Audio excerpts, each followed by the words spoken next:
뉴스 브리핑 제작에 도움 주신 분들입니다.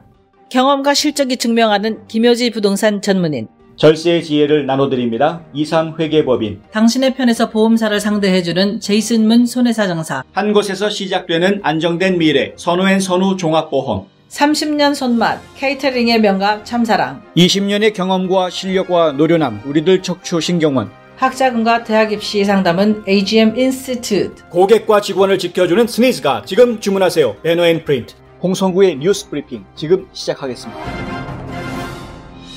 로컬 소식입니다. 어제 저녁에도 닷새째 계속된 시위로 인해 아틀란타 시는 통행금지가 내려졌습니다. 시위대는 인종차별과 경찰의 잔인함에 저항하는 목소리를 높였습니다. 일간지 AJC는 아틀란타 경찰의 첫 시위가 일어난 지난 금요일 이후 어젯밤까지 최소 350명을 체포했다고 보도했습니다. 어제 시위는 애틀란타 도심은 물론 피츠추리 시티와 로렌스빌 시청 앞에서 열린 시위 모두 별다른 이슈 없이 대체로 평화롭게 진행됐습니다. 로렌스빌은 시장과 시의원들이 집회 참가자들과 1대1로 대화하는 한편 주최 측과 평화적인 집회를 위한 협의까지 이뤄내 어젯밤은 통행금지도 내리지 않았습니다. 덕분에 700여 명의 시위대가 모였지만 별다른 사고는 없었습니다. 다만 애틀란타 도심에서는 통행금지가 시작된 밤 9시 이후에도 센테니얼 공원에 남아 해산하지 않은 시위대를 향해 경찰이 최루탄을 발사하자 시위대가 흩어지면서 마무리됐습니다. 캐슬린 투미 조지아주 공중보건부 장관은 어제 브라이언 캠프 주지사와 함께 주 의사당에서 기자회견을 갖고 며칠간 계속되는 시위가 코로나 바이러스로 확산할 수 있다며 시위에 참가한 사람들을 위해 검사소를 설치할 계획이라고 말했습니다. 투미 장관은 애틀란타 시 행정부와 협력해 감염 위험이 있는 주 방위군과 응급구조대원들을 검사할 것이고 이르면 다음 주에 애틀란타 도심에 임시 검사소를 설치할 수 있을 것이라고 말했습니다. 캠프 주지사도 시위에 참여한 사람들과 함께 모든 법 집행관들은 즉시 검사를 받으라고 말했습니다. 시위를 주관하는 단체들은 시위 참가자들에게 마스크를 착용하고 행진하는 동안 사회적 거리를 유지해달라고 당부하고 있습니다만 현실적으로 감염을 막는 충분한 예방책이 될 수 있을지는 의문입니다. 한편 캠프 주지사는 조지아주에서 코로나19 검사 수가 다소 줄어들 수 있는데 이는 검사소에 배치됐던 주 방위군이 시위 진압에 동원됐기 때문이라고 밝혔습니다. 6월 2일 오후 5시 49분 현재 조지아주의 코로나19 검사자 수는 총 56만 5,612건이고 확진자는 총 48,573건으로 확진율은 8.6%이며 누적 사망자 수는 총 2,102명입니다.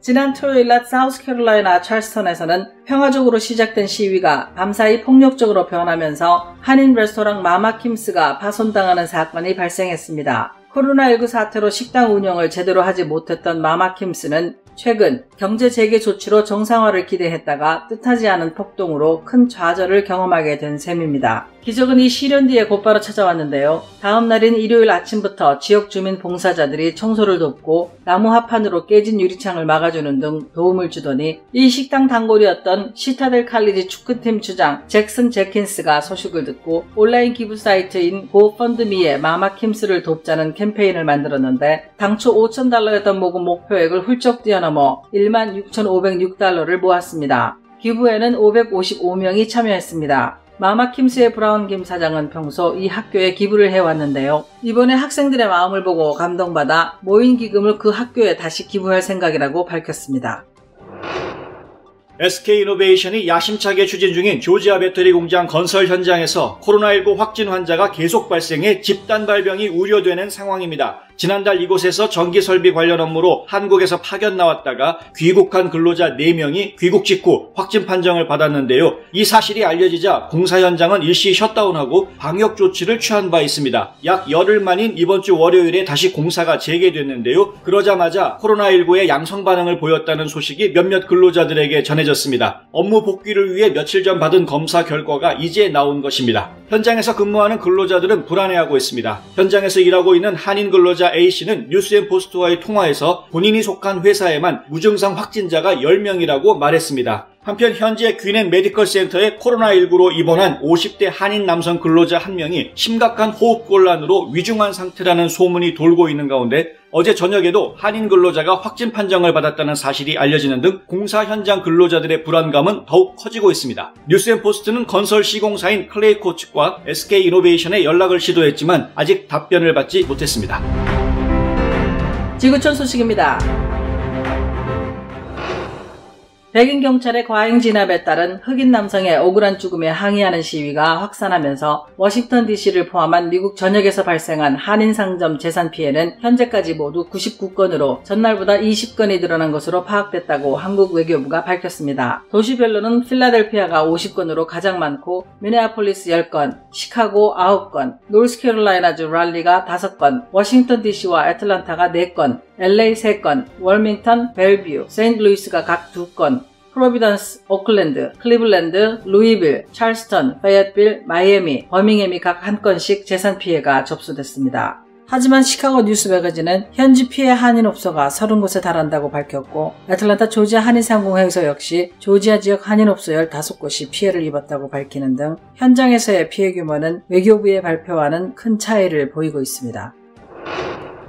트위터가 지난 1일 폭력을 선동하는 트윗을 올리고 안티파의 입장을 대변한다고 주장했던 트위터 계정이 사실은 잘 알려진 백인 우월주의 단체가 만든 가짜 계정이라며 이를 삭제했다고 어제 발표했습니다. 안티파 US라는 이름의 이 계정은 지난달 31일 Black Lives Matter라는 해시태그를 달면서 폭동을 선동하는 트윗을 날렸는데, 실제 이 계정은 미국의 네오나치 백인 우월주의 단체인 아이덴티티 유로파와 연계되어 있었다고 트위터는 밝혔습니다. 페이스북도 백인 우월주의 단체와 연관된 계정을 정지했다고 밝혔습니다. 페이스북은 안티파를 깎아내리고 안티파의 거짓 충성을 밝힌 계정을 삭제했다면서 삭제된 몇몇 계정은 과거 페이스북이 위험한 단체로 분류했던 프라우드 보이스와 연계되어 있다고 설명했습니다.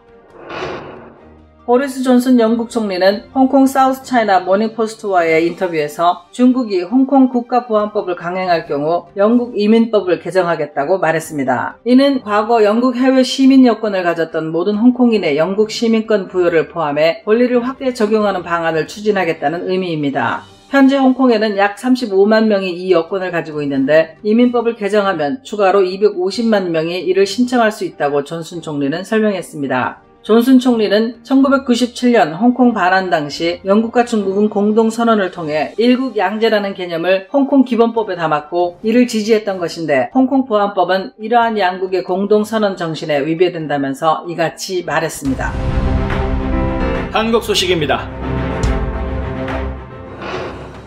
중앙방역대책본부는 인천, 경기 등 수도권 개척교회와 관련한 코로나19 확진자가 10명 늘어 누적 확진자가 55명이라고 오늘 밝혔습니다. 하루가 다르게 확진자가 늘고 있는데요. 지난달 31일 인천 부평구의 한 개척교회에서 목사가 확진 판정을 받은 이후 이 교회 관련 확진자는 최근 사흘 새 50명 넘게 늘어났습니다. 정은경 본부장은 종교시설 관련 확진자들이 전체적으로 무증상자가 상당히 많다면서 지역사회 내 감염이 무증상이나 경증 환자를 통해 또 종교시설로 이어지지 않았을까 보고 있다고 말했습니다. 한편 방역당국은 인천 개척교회 목회자나 경기도 교회 목회자 모임 관련 첫 확진자가 어디서 어떻게 감염됐는지 구체적으로 나온 것은 없지만 서울 이태원 클럽이나 경기도 부천 쿠팡 물류센터와의 연결고리 가능성까지 염두에 두고 역학조사를 진행 중인 것으로 알려졌습니다.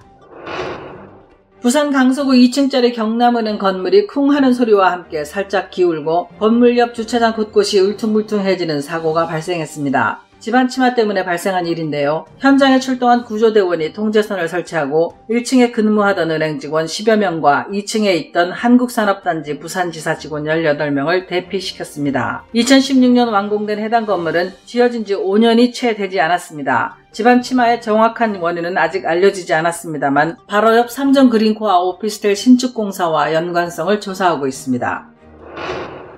미국이 주한미군 한국인 근로자의 인건비를 한국 정부가 우선 지급하는 방안을 받아들였습니다. 이에 따라 방위비 분담금 협상 미타결로 지난 4월 1일부터 무급휴직에 들어갔던 한국인 근로자 4천여 명은 오는 15일께 업무에 복귀할 것으로 예상됩니다. 미국 국방부는 어제 성명을 내고 모든 주한미군 한국인 근로자에게 2020년 말까지 인건비를 지급하겠다는 한국의 제안을 수용했다면서 주한미군은 늦어도 6월 중순까지 모든 한국인 근로자가 일터로 복귀할 것을 기대한다고 밝혔습니다. 주한미군도 이날 입장문을 내고 주한미군과 한국인 근로자들에게 매우 좋은 뉴스라며 이 결정으로 부분 무급휴직은 물론 휴직 근로자들의 힘든 시간도 끝났다고 말했습니다. 한국 정부는 주한미군 한국인 근로자의 무급휴직을 중단하기로 한 미국 측의 결정을 환영한다는 입장을 밝혔습니다. 양국은 한국이 부담할 구체적인 금액 등에 대해 협의 중인 것으로 알려졌습니다. 하지만 방위비 분담금에 대해서는 여전히 이견을 좁히지 못하고 있는데요. 한미 국방장관은 이달 중 화상회담을 가질 예정입니다. 2020년 6월 3일 지금까지 뉴스 브리핑의 홍성구였습니다. 저는 최현주였습니다. 시청해주셔서 감사합니다.